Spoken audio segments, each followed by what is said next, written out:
Hi, Bill from Phoenix Golf here, and today we're going to talk about hanging back.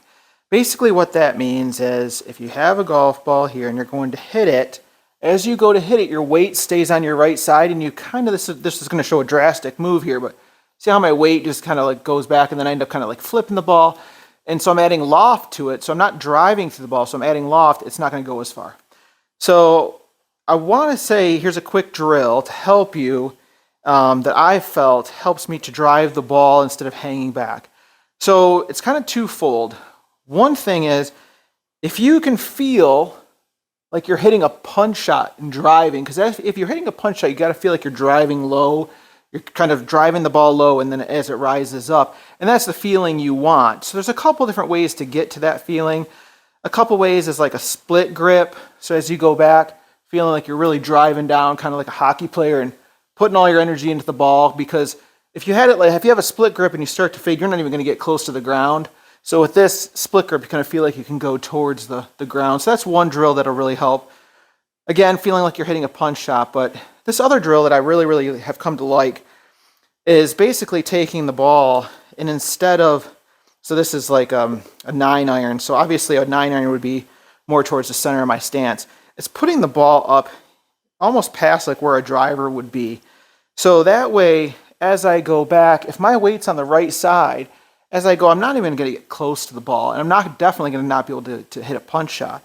So what I recommend is starting with a tee in the ground instead of a ball, because you don't even know where the ball is going to go. But I would set up so the ball would be in front of your left foot, and take your normal setup and really focus on trying to drive your weight forward and hit that ball. So let's give it a try here. So the ball came straight back at me, which is always a good sign. The other kind of drill that can be really helpful is kind of the walk-through drill. And this will help you get a feeling of getting your weight moving forward. And you can even do this without a club. Just put your arms across your chest, feet together. So emulate a back turn here. Take a step forward and then feel your weight shift going towards the target. This will help you from hanging back, because if you did a turn, hanging back would be like this versus step and go through.